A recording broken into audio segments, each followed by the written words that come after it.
Saudara-saudara yang Tuhan kasihi, bersatu hati dalam doa, Selasa 15 November 2022, saya beri judul Prinsip Kebebasan di dalam Kristus. Sebelum kita memulainya, mari kita berdoa terlebih dulu. Tuhan, bukalah hati dan pikiran kami untuk merenungkan firman-Mu malam ini. Amin. Bacaan Alkitab kita diambil dari 1 Korintus 10 ayat 23 hingga 1 Korintus 11 ayat yang pertama. 1 Korintus 10 ayat 23 hingga 1 Korintus 11 ayatnya yang pertama. Segala sesuatu diperbolehkan, benar, tetapi bukan segala sesuatu berguna.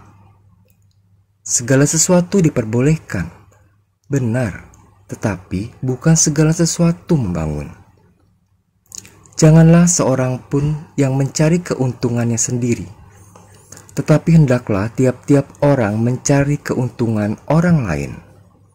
Kamu boleh makan segala sesuatu yang dijual di pasar daging, tanpa mengadakan pemeriksaan karena keberatan-keberatan hati nurani. Karena bumi serta segala isinya adalah milik Tuhan.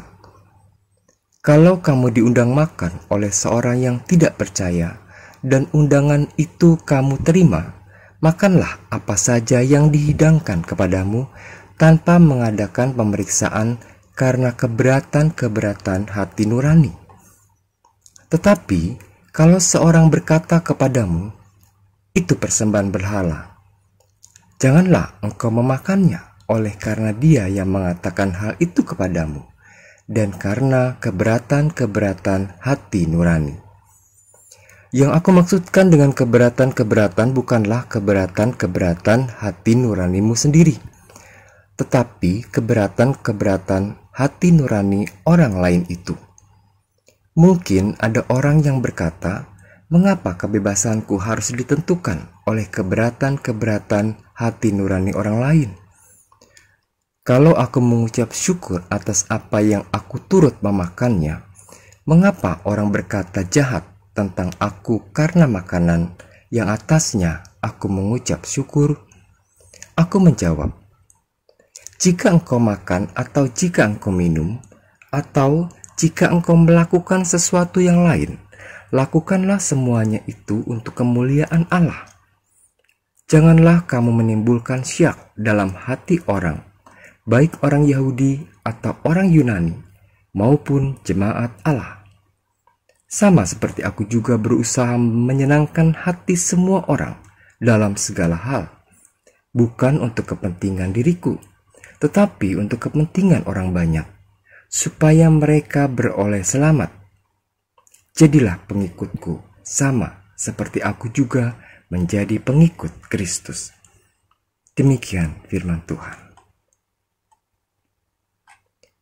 Saudara-saudara, setiap orang tentu mendambakan hidup dalam kebebasan. Hidup dalam kebebasan memang menyenangkan. Kita bebas menggunakan hak untuk melakukan apa yang ingin kita lakukan. Bahkan, kita kerap melanggar aturan demi meraih kebebasan, meskipun kita tahu bahwa adanya aturan itu untuk ketertiban. Sebagai orang percaya, kita memang sudah dimerdekakan. Kita sudah menjadi orang yang bebas. Namun, kebebasan seperti apakah yang sesuai dengan prinsip iman percaya kita? Paulus berkata, segala sesuatu diperbolehkan, tetapi bukan segala sesuatu berguna. Segala sesuatu diperbolehkan, tetapi bukan segala sesuatu membangun. Jangan hanya mencari keuntungan sendiri, tetapi juga memperhatikan orang lain. Jika engkau makan atau minum atau melakukan sesuatu yang lain, lakukanlah semuanya itu untuk kemuliaan Allah. Petikan ayat di atas dapat menguatkan argumen bahwa kita memang sudah menjadi orang yang bebas. Segala sesuatu diperbolehkan. Paulus tidak melarang kebebasan yang kita peroleh. Namun, kita juga tidak boleh menggunakan hak kebebasan itu secara seenaknya, apalagi untuk memuaskan dahaga kita sendiri. Kemerdekaan yang membebaskan itu tidak berarti kita boleh melakukan apa saja tanpa mempertimbangkan nilai-nilai dan norma-norma. Oleh sebab itu, sebelum kita meluapkan hasrat kebebasan itu, Paulus mengajak kita memikirkan lebih dahulu. Yang pertama, apakah itu berguna? Apakah itu membangun? Apakah itu tidak merugikan orang lain? Apakah itu memuliakan Allah? Mengapa Paulus menyampaikan hal ini kepada jemaat Korintus? Paulus mengamati bahwa ada orang-orang Korintus yang merasa memiliki kebebasan untuk makan makanan persembahan berhala tanpa merasa keberatan. Mereka memang memiliki pemahaman yang cukup baik untuk tidak mempermasalahkan makanan selama mereka mengucap syukur atasnya. Akan tetapi, ada juga orang-orang Kristen baru yang belum cukup kuat pemahaman imannya, yang merasa bahwa makan makanan persembahan berhala adalah hal yang tidak pantas. Mereka keberatan jika ada orang Kristen yang memakannya. Paulus meminta kebijaksanaan dari orang-orang Kristen di jemaat Korintus untuk menahan dirinya demi menghargai saudara seiman. Paulus tidak membatasi kebebasan seseorang selama ia dapat bertanggung jawab. Hanya saja jangan sampai kebebasan itu membuat orang lain merasa keberatan karena tidak semua hal dapat membangun. Jangan menjadi batu sandungan bagi orang lain. Apa yang tergambar dalam bacaan tadi baru satu contoh, yaitu tentang makanan. Sedangkan hidup kita ada begitu banyak hal yang dapat menyeret kita untuk menggunakan kebebasan itu dengan sebebas-bebasnya, tanpa memikirkan orang-orang yang ada di sekitar kita. Hidup yang telah dibebaskan idealnya memang digunakan untuk memuliakan Allah, bukan untuk menghancurkan diri sendiri atau orang lain, termasuk keluarga kita. Untuk itu, marilah kita nyatakan bagaimana kebebasan yang semestinya. Sebagaimana dikatakan firman Tuhan, inilah saatnya untuk menunjukkan bagaimana cara menyikapi kebebasan yang sebenarnya, yang dengan penuh tanggung jawab seperti yang dikehendaki Tuhan. Kebebasan untuk mengasihi Tuhan, mengasihi sesama, dan mengasihi kebenaran. Legalitas dan keadaan serba diizinkan, tidak akan menyelesaikan masalah.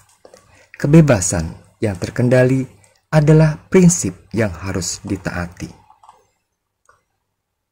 Sebelum kita melakukan sesuatu untuk meluapkan apa yang dinamakan kebebasan itu, terlebih dahulu seperti Paulus katakan tadi, pertimbangkanlah apakah yang akan kita lakukan itu berguna.